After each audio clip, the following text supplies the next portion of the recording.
오늘 이렇게 예배 자리에 오신 여러분들을 진심으로 환영하며 축복합니다. 잘 오셨습니다. 저는 이 예배라는 단어를 떠올릴 때마다 또 이렇게 입술에 담을 때마다 가슴 가득 설레임이 차오르는데요. 왜냐하면 예배는 하나님과 만나는 것이고요. 예배는 하나님을 알아가는 것이고요. 예배는 하나님께 나를 드리는 것이고요. 그로 인해 하나님과 동행하는 삶의 예배로 이어지기 때문에 그렇습니다. 실로 예배란 영국 성공의 캔터베리 주교였던 윌리엄 템플이 내린 정의처럼 우리의 모든 인격을 하나님께 순종하는 것이며 하나님의 거룩하심으로 우리의 의식을 소생시키는 것이며 그의 진리로서 우리의 생각을 자라게 하는 것이며 그의 아름다우심으로 우리의 상상력을 정결케 하는 것이며 그의 사랑을 향해 우리의 마음을 여는 것이며 그의 목적에 우리의 의지를 복종시키는 것입니다. 이렇게 놀라운 이 예배 자리에 늘 그리운 나의 친구 우리 길성근 장로님과 함께 있다는 것, 그리고 그리스도 예수 안에서 하나님의 동역자 된 우리 귀하신 우리 김경성 목사님과 예수 그리스도의 보혈로 한 피바다 한 몸 이룬 형제 자매로서 오렌지 카운티 영락교회를 이루어 그 몸을 세워가고 있는 보배로운 성도님들과 함께 우리에게 행하신 하나님의 놀라운 일들을 감사함으로 찬양하고 또 그 하나님의 말씀을 전하며 듣는다는 것이 얼마나 감격스러우며 감동이 되는지 모릅니다. 저는 지지난 금요일부터 캐나다 토론토에서 2박 3일 진행되는 차영지 집회에 참석해서 은혜를 나눴어요. 차영지란 Spiritual Leader for Next Generation, 좀 발음이 안 좋더라도 이해해 주시기 바랍니다. 즉 차세대 영적 지도자의 줄임말로 한마디로 다음 세대를 믿음의 세대로 세우자는 미래 선교의 비전이 되겠는데요. 지난 주일에는 이런 차영지 운동을 벌이고 있는 동기 허천혜 목사님이 심호하고 있는 토론토 말씀예교회에서 창립 20주년 기념주일 예배에서 다음 세대의 브릿지로 견고하게 서 있으라는 말씀으로 설교를 했는데, 사실은 그 설교를 가지고 오렌지 카운티 영락교회에서 나누려고 했어요. 왜냐하면 영락교회 5대 비전 중에 하나가 다음 세대를 세우는 헌신이기 때문이었습니다. 근데 갑자기 우리 김경성 목사님께서 카톡으로 문자를 주셨어요. 내용인즉슨 2023년도 비전이 예수의 증인이 되는 교회라고 하시면서 그 일환으로 9월부터는 추수감사주일에 있게 되는 전도 축제를 향해서 달려가게 되니까 영혼 구원에 대한 설교를 해 주십사 하는 겁니다. 그것도 설교 시간은 딱 30분에서 35분입니다. 이렇게 왔어요.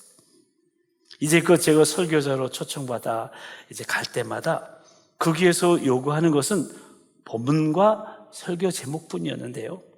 그래서 어떤 설교를 할까 정할 때는 그 해당 교회 홈페이지에 들어가서 그 교회 비전이 무엇인지, 그 한 해의 표어가 무엇인지, 중점 사역은 무엇인지 검색하며 준비를 하는데 이렇게 구체적으로 요구하시는 분은 처음 뵀어요.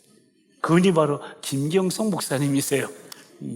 정말 목회를 잘 하시겠구나라는 생각이 들었고요. 오렌지 카운티 영락교회는 여기 보니까 두 번째 행복한 교회구나 확신이 들면서 추수감사주일에 있을 전도 축제에 많은 영혼들이 초청되어 와서 예수님을 만나기를 위해 기도하면서 설교를 준비하게 되었습니다. 제가 섬기고 있는 우리 도봉교회도 이런 VIP 초청 축제를 특별히 코로나 이전까지 또 활발하게 했어요. 10월 셋째 주일을 VIP 초청 축제라는 이름으로 전도 축제를 했는데요. VIP란 이미 짐작하시겠지만 전도 대상자를 말하는 것으로서 Very Important Person의 약자로서 매우 중요한 사람이란 뜻이죠. 이렇게 이름을 정하게 된 근거는 이사야 43장 4절 말씀에 근거합니다. 거기 보면은 내가 내 눈에 보배롭고 존귀하며 내가 너를 사랑하였은즉 내가 내 대신 사람들을 내어주며 백성들이 내 생명을 대신한다고 하십니다. 그러니까 이 말씀은 하나님께서 너는 나에게 있어서 그만큼 중요한 존재라고 말씀하시는 겁니다. 그래서 우리는 하나님이 사랑하시는 영혼들을 VIP로 명명하기로 한 것이죠. 그러니까 우리가 전도 대상자를 VIP라고 부르는 것은 하나님께서 그들을 향해 가지고 계시는 사랑과 기대를 우리도 동일하게 품을 뿐만 아니라 그들이 하나님을 만날 때까지 우리가 할 수 있는 최고의 섬김을 다하겠노라고 하는 결단을 표현하고 있는 것이죠. 그래서 저희 교회에서는 VIP 초청 축제 주일 8주 전인 8월 마지막 주일을 VIP 초청 축제 선포 주일로 정하고요. 그날 우리가 기도하면서 정한 VIP를 주님께 올려드리는 VIP 봉헌식을 시작으로 본격적인 VIP 초청 축제에 돌입하게 됩니다. 그러니까 각 성도들이 한 해를 시작하면서 전도 대상자들인 VIP를 정하고요. 소그룹 모임 목장교회에서 나눔을 통해 그들을 품고 기도해 오다가 VIP 초청 축제 선포 주일에 그 이름들을 봉헌함에 넣고 봉헌하고요. 포도나무를 만들어서 거기 포도송이 안에다가 거기에 VIP 이름들을 붙여요. 그리고 8주간 동안 예배 시간마다 공모해서 선정한 구호도 외치고요. 주제 찬송도 부르고 마지막 한 주간은 VIP 초청 특별 새벽 기도로 모여서 온교가 합심하여 그 이름들을 불러가며 기도하면서 VIP 초청 축제 주일에 초청 주일에 그들을 초대하는 거예요. 그리고 그날 초대한 그날 최고의 친절을 베풀고요. 초청되어 온 그들이 부담을 느끼지 않는 프로그램으로 진행하면서 선물도 마련하고요.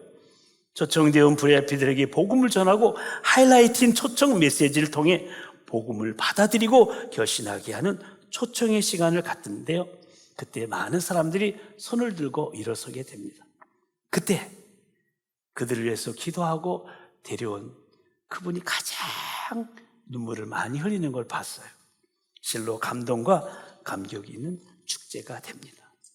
근데 제가 우리 오렌지 카운티 홈페이지에 들어가서 주보를 보니까 영락교회도 지난주일부터 시작해서 11월 19일 추수감사주일까지가 전교인 DV 전도 축제로 진행되는 것 같았어요. 모쪼록 전도 축제는 예수님이 이 땅에 오신 목적을 이루어드리는 매우 중요한 영혼 구원 사역의 일환으로 작정한 우리의 전도 대상자들을 초대하고 그들이 하나님을 만날 수 있는 만남의 장을 마련하는 것임을 잊지 마시고, 특별히 이 전도 축제는 하나의 이벤트가 아니에요. 한 사람이 한 영혼을 구원하자는 진지한 119 운동이에요. 한 영혼을 향한 하나님 아버지의 사랑을 품는 마음, 아버지의 사랑을 품는 마음이에요. 그 사랑을 먼저 받은 사랑의 빚진 자로서 보답하는 삶이요, 예수님이 친히 행하셨고 또 우리에게 기대하며 위임하신 하나님 나라를 믿음으로 세워가는 복음적 사명인 것을 잊지 마시고, 저 하나님 밖에 있는 저 사람들, 저 영혼들을 오렌지 카운티 영락교회라는 하나님의 가족 공동체 안으로 들어오도록 하는 이 전도에 즐거이 헌신하시면서 그 VIP 영혼들을 교회로 인도하시게 되기를 간절히 축원합니다. 휘 자케라는 프랑스 감독이 제작한 펭귄 위대한 몸이라는 다큐멘터리 영화가 있습니다. 우리나라 성우들도 목소리로 출연해서 2006년도 아카데미 시상식에서 장편 다큐멘터리 상을 수상한 작품인데요. 이 영화를 제작하기 위해서 4년 이상의 제작 기간 동안에 무려 370일을 모든 스태프들이 남극의 혹한 속에서 펭귄과 동고동락하며 촬영을 했다고 합니다. 보신 분들도 계시겠지만 영화의 내용은 이렇습니다.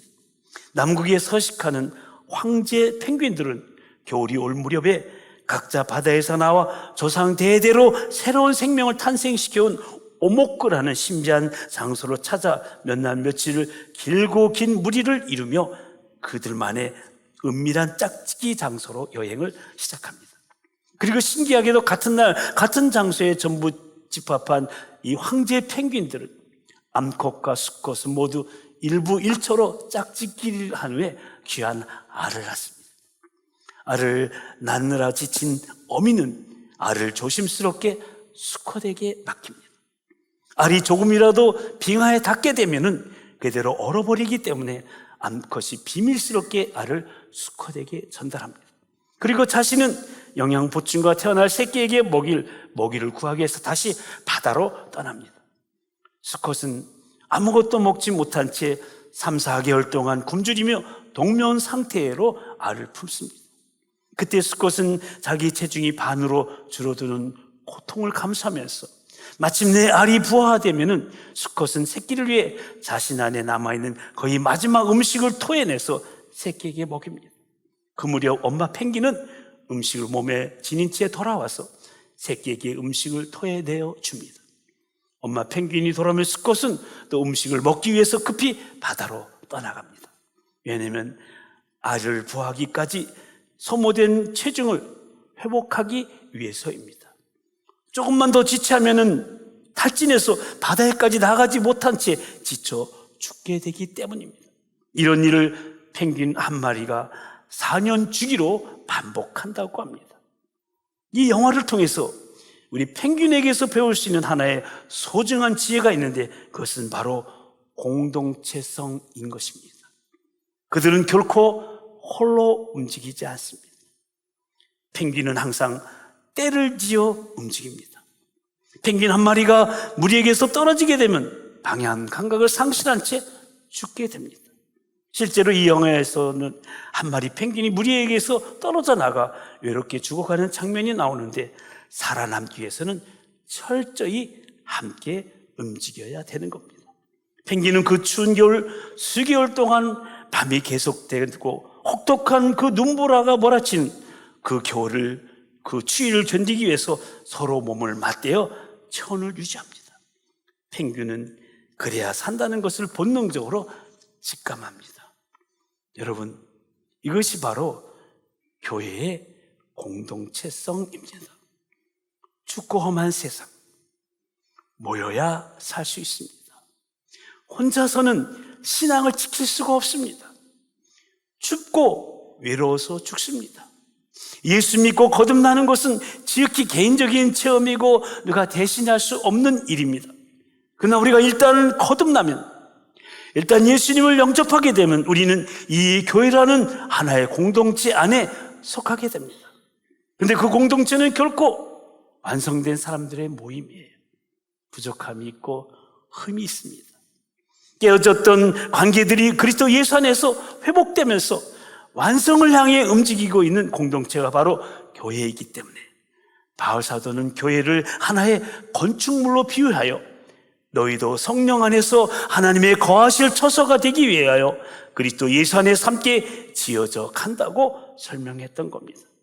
그러니까 건물이 지어져 가고 있듯이 지금 들어오다 보니까 저 오렌지 카운티 영락교회 교육관이 그 건축이 진행되어 가듯이 교회도 마찬가지예요.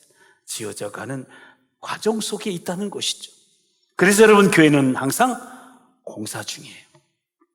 우리가 교회에서 주님을 섬기면서도 종종 불편할 때가 있는 것은 바로 공사 중이기 때문에 그런 거예요. 또 공사 중이어서 서로 간에 완전하지 못하고요, 부족한 부분이 있기 때문에 문제가 있는 것이죠. 그럼에도 서로 부족한 부분을 채워가며 서로 참아주며 서로 격려하면서 하나님의 거하실 처소가 되기 위하여 그리스도 예수 안에서 함께 지어져 가는 하나님 나라 가족 공동체가 바로 교회인 것입니다. 아멘. 그래서 교회 공동체 가운데 가장 필요한 요소가 사랑이에요. 그런데 여러분, 그 사랑의 반대말이 무엇일까요? 이 질문의 대부분은 미움이라고 대답을 합니다. 그런데 과연 그럴까요? 여러분, 미움은요, 어쩌면은 사랑이 지나쳐서 생기는 감정이라고도 할 수 있지 않겠습니까? 아무 관심도 없다면 미움이라는 감정은 생길 수도 없는 것이 아니겠습니까? 그래서 애증의 관계라는 말이 있는 것이고, 그래서 미움은 오히려 사랑할 수 있는 여지가 있는 겁니다. 근데 여러분, 무관심은 그야말로 아무런 상관이 없기 때문에 사랑도 미움도 생기지 않는 거예요. 그래서 사랑의 반대말은 미움이 아니라 무관심이에요. 무관심. 내 집 옆에서 누가 죽어나가도 그 일이 나에게는 심각하게 다가오지 않습니다. 특히 내 곁에서 지금 어떤 영혼이 죽어가는데도 아무런 관심도 없고요. 내 가족, 친척, 친구의 영혼이 죽어가는데도 관심이 없습니다. 이러한 무관심은 철저하게 개인주의, 이기주의에서 비롯되는 것인데, 그래서 함께 지어져가는 공동체의 가장 무서운 적은 뭐냐면 무관심인 것이죠. 그러므로 교회는 하나님의 가족으로 함께 지어져가는 가족 공동체이기 때문에 서로 사랑해야 됩니다. 이것이 우리 하나님의 사람들에게 있어서 매우 소중한 일입니다. 그리고 또 하나 소중한 일은 앞에서도 말씀드렸지만 하나님 밖에 있는 사람들, 저 영혼들을 하나님의 가족 안으로 들어오도록 하는 일입니다. 그러니까 우리가 이 땅에 살아있는 동안에 너무도 중요한 일이 두 가지가 있어요. 하나는 하나님의 가족을 사랑하는 일이고요, 또 하나는 우리의 미래의 가족을 하나님의 품으로 인도하는 것인데, 그것이 바로 전도이죠. 그래서 오늘 저는 말씀의 제목을 함께 지어져가는 가족 공동체의 사명, 전도라고 정한 거예요. 한번 같이 읽어볼까요? 시작. 함께 지어져가는 가족 공동체의 사명, 전도. 그렇습니다. 함께 사랑하고 함께 전도하면서 그리스도 예수 안에서 함께 지어져가는 하나님 나라 공동체가 바로 우리 주님이 기뻐하시는 건강한 교회 모습이에요. 제일 맨위줄에 있죠? 건강한 교회. 모쪼록 오렌지 카운티 영락교회가 교회 안에 있는 하나님의 가족들을 사랑하는 사랑 공동체예요. 교회 밖에 있는 사람들에게 그 사랑을 나누며 복음을 전하는 전도 공동체가 되기를 우리 주님의 이름으로 간절히 축원합니다. 오늘 본문으로 택한 3절의 말씀은요, 누가복음 15장에 나오는 3가지 비유의 마지막 결론 말씀들이에요. 일찍이 종교개혁자 마틴 루터가 신구약 성경 가운데 단 한 장을 선택하라고 한다면 자기는 누가복음 15장을 선택할 것이라고. 왜냐하면 이 누가복음 15장이 있으면 예수 그리스도의 복음을 정확히 설명할 수 있기 때문이라고 말했다고 합니다. 그렇다면 여러분, 예수 그리스도의 복음이 무엇입니까? 잃어버린 자를 찾아 구원하시려고 예수 그리스도께서 이 땅에 오셨다는 것이 아닙니까? 근데 누군가가 이 누가복음 15장에 나온 이 3가지 비유는요, 잘 보시면은 잘 아시는 것처럼 잃은 양을 찾는 목자의 비유죠, 잃은 드라크마를 찾는 여인의 비유, 그리고 잃은 아들을 찾는 아버지의 비유인데, 이 비유들은 잃어버린 대상과 상황은 각기 다르지만 모두 잃어버린 것을 찾아 기뻐하며 잔치를 벌인다는 공통점을 가지고 있습니다. 그러니까 잃어버린 것을 찾아 기뻐하는 목자, 여인, 아버지의 마음이 곧 우리 하나님 아버지의 마음이요, 잃어버린 영혼들을 찾는 것이 하나님 아버지의 뜻이요, 이를 위해 이 아버지의 뜻을 이루기 위해서 예수 그리스도께서 하늘 영광 버리시고 낮고 천한 이 땅에 오셨다는 겁니다. 이것이 복음이고 이 사실을 전하는 것이 전도이고, 이 전도가 바로 함께 지어져가는 가족 공동체의 사명이라는 겁니다. 근데 우리가 오늘 비유에서 간과하지 말아야 될 것이 있어요. 영혼을 찾는 일, 복음 위에서 헌신하는 일, 전자계산기 두드려서 하는 일이 아니라는 사실입니다. 여러분 한번 생각해 보십시오. 잃은 양 한 마리를 찾았다고 동네 사람들을 다 불러다 모아놓고 잔치를 벌입니다. 그러니까 목자의 음성을 듣지 않고 길 잃어버린 그 양 한 마리를 찾아놓고 잔치를 위해서는 그 양 한 마리 값보다 더한 비용이 드는 거예요. 또 동전 하나를 찾고 나서 벗과 이웃들을 골라 모아서 잔치를 벌입니다. 동전 하나 찾고 동전 몇 잎을 사용했을 겁니다. 이런 손해보는 장사가 어디 있습니까? 특히 집을 나가 허랑방탕하게 재산을 다 탕진하고 돌아온 그 아들을 위해서 큰 잔치를 벌입니다. 살진 송아지를 잡고 좋은 옷을 입히고 금가락지를 끼웁니다. 수지타산 따져보면 맞지 않는 일이에요. 집에 있던 이 마다들이 화가 났던 것도 이 때문이지 않습니까? 세상적인 기준으로 이해가 되지 않는 일입니다. 그러니까 이 비유를 통해서 우리가 발견하게 되는 것은 전도는 손익계산 따질 일이 아니라는 거예요. 그 잃어버린 한 영혼을 찾고자 하는 하나님 아버지의 마음이 그토록 하나님의 절실함을 깨달으라는 거예요. 집 나간 아들 돌아가기만을 기다리는 아버지의 그 절절한 마음을 헤아리라는 거예요. 그것을 깨달으라고 우리 주님 비유로 말씀하신 겁니다. 이렇게 우리 주님은 그릇 행하여 각기 제 길로 갔던 양 같은 우리 한 사람 저와 여러분을 찾아주신 거예요. 돌아오도록 기다려주신 거예요. 그래서 우리는 예수님의 빚값으로 사신 양이요 돌아온 아들이 된 겁니다. 그리고 예수님의 몸된 교회를 이루는 가족 공동체가 되어서 하나님의 성전을 지금 이루어가고 있는 겁니다. 그렇다면 그런 우리 가족 공동체가 이제는 어떻게 살아야 할까요? 함께 전도해야 됩니다. 잃어버린 영혼들을 찾아 우리 가족 공동체로 데려와야 합니다. 우리와 같은 하나님의 가족이 되게 하기 위해서 기다리고 기도하고 또 기다려 주어야 합니다. 그래서 한 생명을 살리기 위해 달리는 119 구조대원과 같은 심정으로 살아야 됩니다. 여러분, 119 구조대원이 앰뷸런스를 타고서 앵앵거리고 달려갈 때 모든 차들이 비켜줘요. 모든 사람들이 다 비켜줘요. 마찬가지입니다. 교회가 복음을 위하여 헌신하는 일이라면, 새로운 하나님의 가족을 살리는 일이라고 하면은, 영혼을 건지는 일이라고 한다면 교회의 모든 프로그램은 길을 비켜줘야 됩니다. 이것이 복음의 정신이요, 이것이 복음의 목회요, 이것이 목자의 마음이요, 아버지의 마음인 것입니다. 아버지, 당신의 마음이 있는 곳에 나의 마음이 있기를 원해요.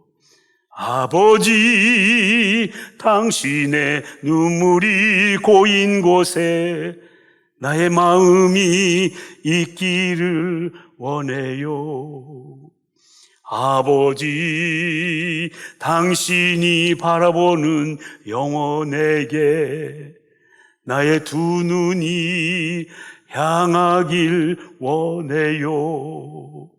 아버지, 당신이 울고 있는 어두운 땅에 나의 두 발이 향하길 원해요.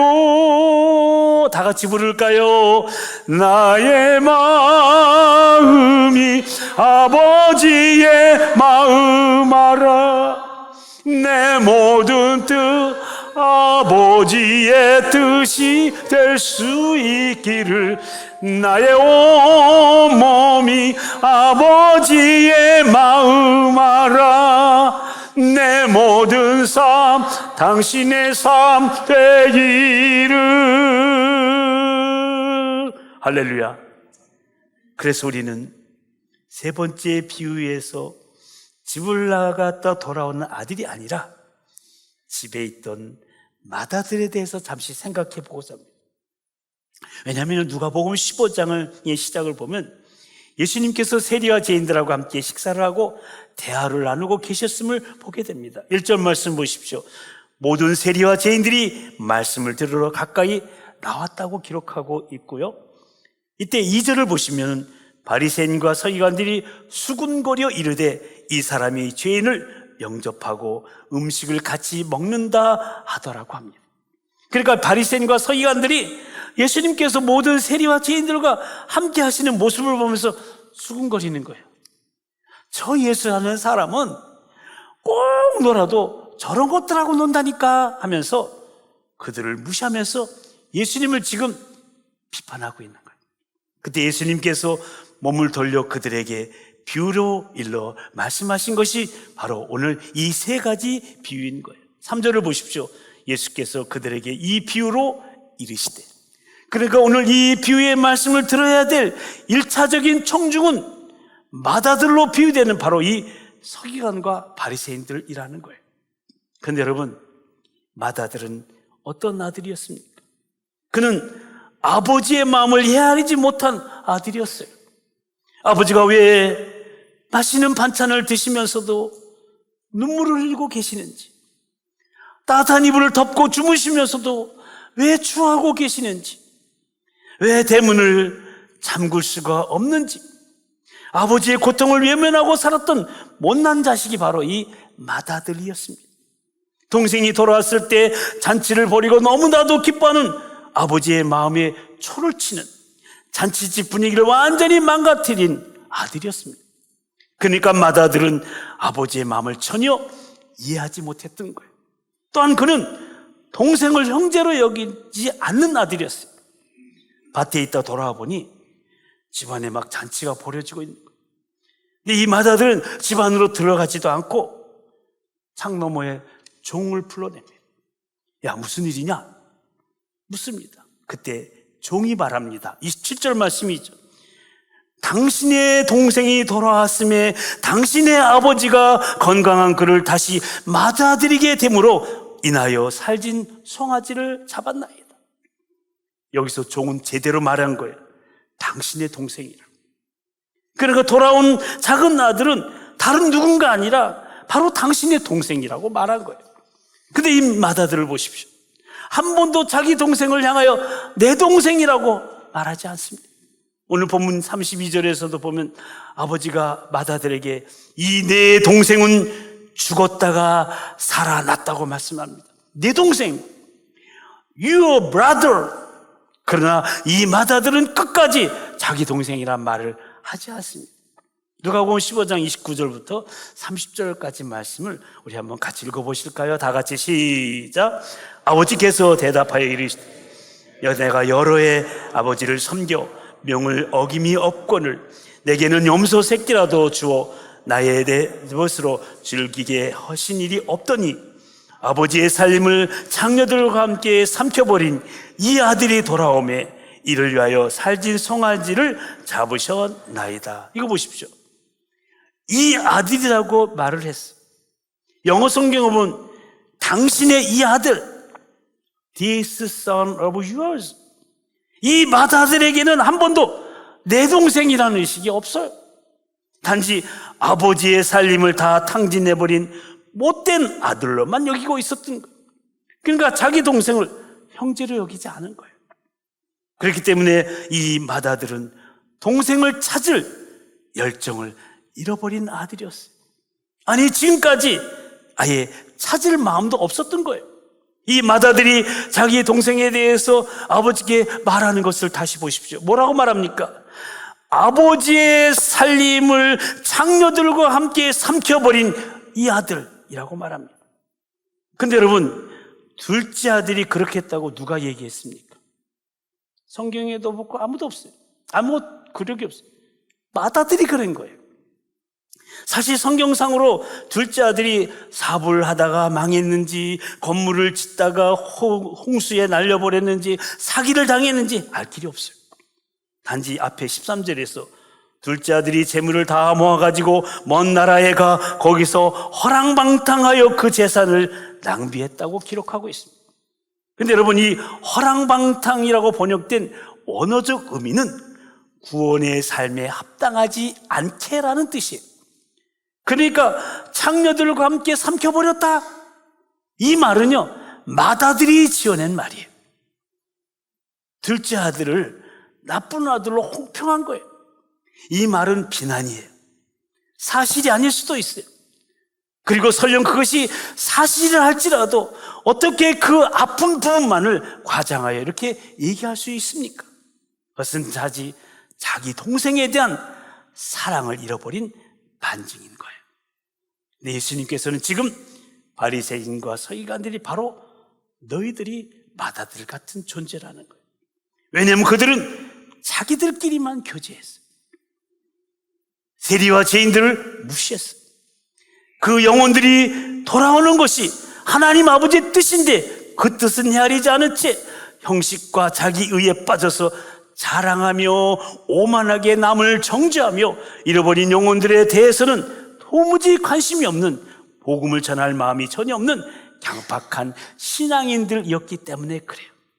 그러니까 신앙생활 하면서도 구원의 감격과 감사를 잃어버리고 형식적이며 습관적인 타성에 젖어버린 나머지 하나님 아버지의 뜻인 영혼 구원에는 무관심한, 그야말로 복음의 열정을 상실한 오늘날의 교회가 바로 바리새인이요 서기관이요 마다들이라는 겁니다. 여러분, 우리 주변에 아직 돌아오지 않은 탕자들이 얼마나 많이 있습니까? 그들도 구원받아야 될 대상들입니다. 그들은 세상의 주염 열매에 지쳐 있습니다. 목말라 하고 있고 허기져 있습니다. 그들은 이 둘째 아들처럼 돌아와 함께 천국 가족이 되어야 될 하나님의 VIP들이요 우리의 VIP들인 겁니다. 우리는 이 사실을 잃어버리면 안 돼요. 제가 전도사 시절에 수요일날 청년 담당이었는데 면담을 요청하는 거예요. 근데 제가 약속이 선약이 있어서 토요일날 예배 시간 전에 만나자, 3일 뒤에 만나자고 헤어졌어요. 근데 여러분, 그 이튿날 한강에 제2한강교회에서 투신 자살해서 죽었어요.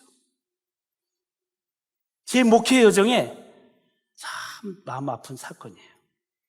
그날 내가 다 약속을 취소하고 이 청년하고 좀 면담을 했습니다. 사살은 막지 않았을까? 근데 그 이튿날 보니까 투신 자살해서 제2한강교 다리 밑에 건져냈는데 바로 그 청년이에요. 얼굴도 잘생기고 직장도 참 좋은 친구였는데 그런 아픈 기억이 나요. 그런 사람들이 우리 주변에 여러분 곁에 많이 있다는 거예요. 찬송가 이런 찬상이 있죠. 눈을 들어 하늘 보라, 어지러운 세상 중에 곳곳마다 상한 영의 탄식 소리 들려온다. 빛을 잃은 많은 사람 길을 잃고 헤매이며 당자처럼 기진하니 믿는 자여 어이할꼬. 그런데 우리가 그들을 우리의 마음에 품지 않는다면 우리는 마다들의 잘못을 저지르고 있는 거예요.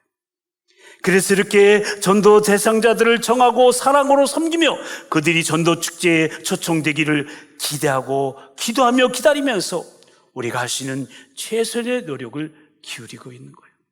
모쪼록 이번에 진행되는 전교인 TV 전도 축제에 초청되어 그들의 삶이 놀랍게 변화될 줄로 믿고 함께 전도하며 기도함을 통해 예수 증인이 되는 교회로서의 그 사명을 다하는 여러분들이요, 여러분들의 가정이요, 또 목장이요, 또 각 기관이요 준비하는 사역팀 다 되시기를 바랍니다.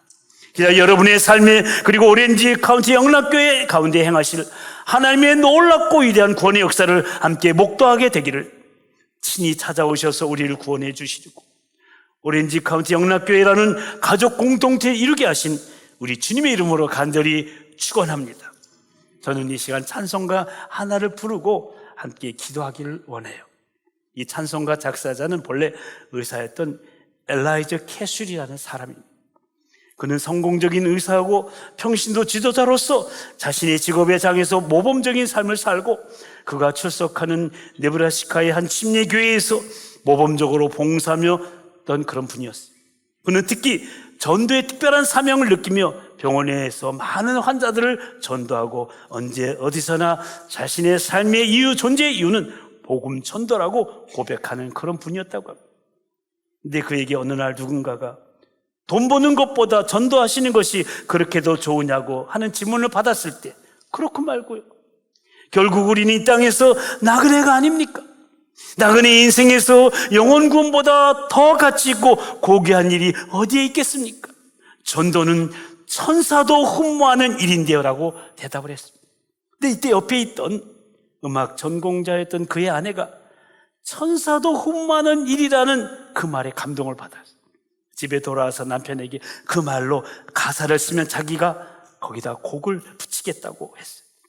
이 부부의 고백으로 한 찬송가가 탄생하게 되었는데, 그 찬송가가 바로 찬송가 508장 우리가 지금은 나그네 되어도 라는 찬송입니다.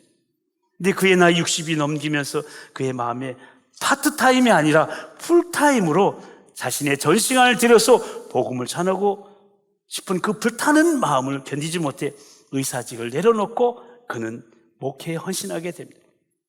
더 이상 돈도 못 벌고 어떤 면에서 인간적인 명예도 못 받게 되었지만 그는 너무도 기쁘고 너무 감사해서 그의 첫 부임지인 콜로라도 덴버의 작은 한 침례교회의 목사로 부임하면서 이 부부는 취임 예배 때 취임사를 대신해서 이 찬송을 불렀다고 합니다. 근데 이 캐슬이 이 교회 목사로 부임한 지 얼마 안 되어서 그 아내가 그만 교통사고로 세상을 떠나게 됩니다. 그때 누군가가 장례식장에 와서 그에게 이런 말을 했다고 합니다.